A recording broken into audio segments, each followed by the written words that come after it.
Hi, welcome to MLSS channel. இன்னைக்கு நம்ம பால் பணியாரம் எப்படி செய்யலான்னு பார்க்கலாம்.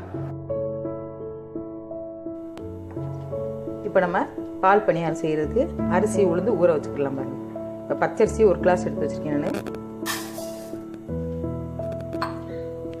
உளுந்து ஒரு கிளாஸ் எடுத்து வச்சிருக்கேன். சரி நம்ம எவ்வளோ பச்சரிசி போடுறோமோ அதே அளவு உளுந்து போட்டுக்கலாம். ரெண்டையும் விட்டு நம்ம தண்ணி விட்டு அலசிக்கலாங்க நல்லா.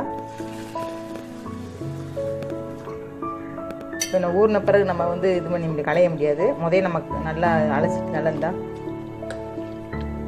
நல்லா கழுவிட்டு அப்புறம் ஊற வச்சுக்கலாம். ஒரு 2 மணி நேரம் ஊறட்டும். ஊறின பிறகு நம்ம மாவை அரைச்சிக்கலாம்.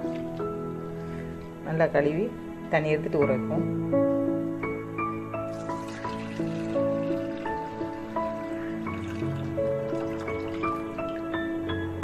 இப்போ நம்ம ஊற வச்சுக்கலாம் தண்ணி ஊற்றி. ஒரு 2 மணி நேரம் ஊறட்டும். நம்ம மாவை அரைச்சிக்கலாங்க. இப்போ பால் பணியாரத்துக்கு 2 மணி நேரம் ஊற வச்சது நம்ம அரிசி உளுந்து ஊறிச்சுங்க. தண்ணியெல்லாம் வரைச்சிட்டு பாருங்க. நம்ம இதை இப்போ எடுத்து மிக்சியில் போட்டு நம்ம தண்ணி இல்லாமல் அரைச்சிக்கிறோம் பாருங்க. கொஞ்சம் கெட்டி பதமாக இருக்கணும்.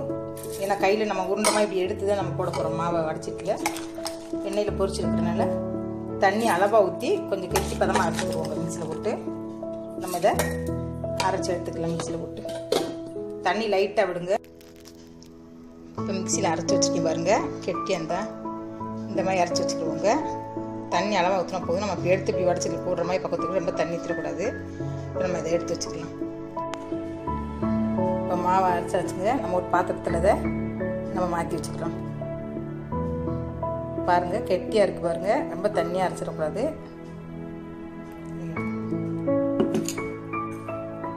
நம்ம மாவை பாத்திரத்தில் மாற்றி வச்சுங்க. லைட்டாக உப்பு போட்டுக்கலாம். லைட்டாக போட்டு உப்பு நல்லா கிளறிட்டுக்கலாங்க.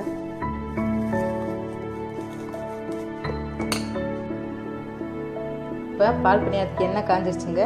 இப்போ நம்ம அரைச்சி வச்சு உப்பு கலந்தாச்சு. மாவு ரெடியாக இருக்கு பாருங்க. இதில் நம்ம எடுத்து அளவுலாம் சின்னதாக போட்டுங்க. பெருசாலும் பெருசு போடுங்க. கெட்டியாக தானே வச்சுக்கி பாருங்கள். தண்ணியாக இல்லாமல் பதம் பார்த்துக்குங்க. மாவு கெட்டியாக இருக்கு பாருங்கள். எடுத்து போட்டுக்கலாங்க. குட்டி குட்டியாக கூட போட்டுக்குங்க. பெருசாக நம்ம கையில் போடுறதாலும் போட்டுக்குங்க. கையில் போடுறத தண்ணியில் தொட்டுட்டு நம்ம பாருங்கள் கையில் போட்டுக்கங்க. குட்டி குட்டியாக போட்டுக்கலாம். இந்த பாருங்கள் கையில் எடுத்து போடுறதா இந்த மாதிரி போட்டுக்கலாம். நம்ம சின்னதாக போட்டுக்கலாங்க. நான் கொஞ்சம் சிம்மில் வச்சுருக்கீங்க. நல்லா எண்ணெய் காஞ்சிருச்சு. காஞ்ச பிறகு நான் சிம்மில் வச்சுருக்கேன் பாருங்கள். சின்னதாக போட்டு எடுத்துக்கலாங்க.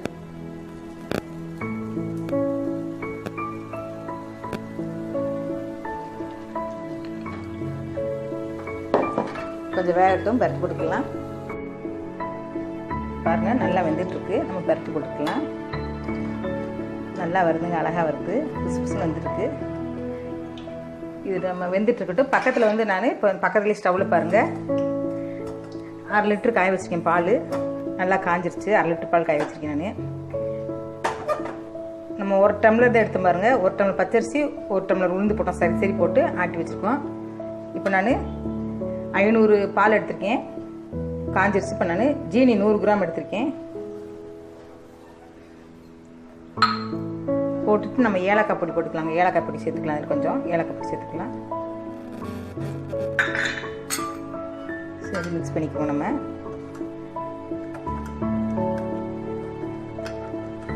நல்லா காயட்டும். ஏலக்காய் பொடி சேர்த்து ஜீனி போட்டாச்சு. நல்லா காஞ்சிக்கிட்டு போட்டு பால் நம்ம அது பணியாரம் ரெடி ஆயிடுச்சுன்னு பார்ப்போம். வெந்துட்டுருக்குங்க. இன்னும் கொஞ்சம் கலர் ஆகட்டுங்க. லைட்டாக வந்துருச்சு. இன்னும் கொஞ்சம் லைட்டாக சவக்கட்டும். இப்போ 2 பக்கம் நல்லா வெந்துருச்சு பாருங்க. கொஞ்சம் நல்லா செவந்துருச்சு. பச்சரிசி போட்டு போய் கொஞ்சம் வேகங்க. அதனால் சிம்மில் வச்சு கொஞ்சம் வேக வச்சு எடுத்துப்போம். இல்லாட்டி உள்ளே வேகாமல் இருக்கும். வெறும் உளுந்துனா நல்லா வெந்துடும். இது பாருங்க நம்ம பச்சரிசி போட்டுனா கொஞ்சம் உள்ளே இதாக இருக்கும். அதனால் சிம்மில் வச்சு நல்லா செவக்க விட்டு எடுக்கணுங்க. இப்போ ரெடி ஆயிடுச்சு பாருங்கள். நமக்கு இதை எடுத்து நம்ம ஒரு பவுலில் வச்சுக்கலாங்க.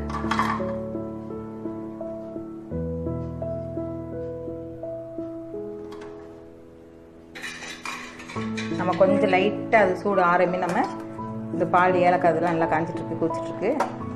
கொஞ்சம் சூடு ஆறட்டுங்க அந்த பணியாரம். இதில் நம்ம மிக்ஸ் பண்ணிக்கலாம். இப்போ பால் ரெடி ஆகிடுச்சு. ஸ்டவ்வை ஆஃப் பண்ணிட்டு பாருங்க. நான் ஏலக்காய் போட்டு பால் நல்லா காஞ்சி நல்லா ரெடியாக இருக்குது. இதில் நம்ம எடுத்து வச்சுட்டு இந்த பணியாரத்தை இதில் போட்டுக்கலாம். பணியாரம் பாருங்க அழகாக இருக்குது, சூப்பராக இருக்குங்க பார்க்கவே. இதை நம்ம அதுக்குள்ளே போட்டுக்கலாங்க. எண்ணெய் எதுவுமே குடிக்கல, நல்லா இருக்குங்க. ரொம்ப ஊற வச்சுறாங்க, லைட்டாக ஊறினா போதும். நல்லா இருக்கு, சூப்பராக இருக்குங்க. நல்லா ஊறட்டுங்க உள்ள. நமக்கு பால் பணியாரம் ரெடி ஆயிடுச்சுங்க. நீங்களும் செஞ்சு வச்சு எப்படி இருந்துச்சு கமெண்ட்ஸை தெரியப்படுத்துங்க.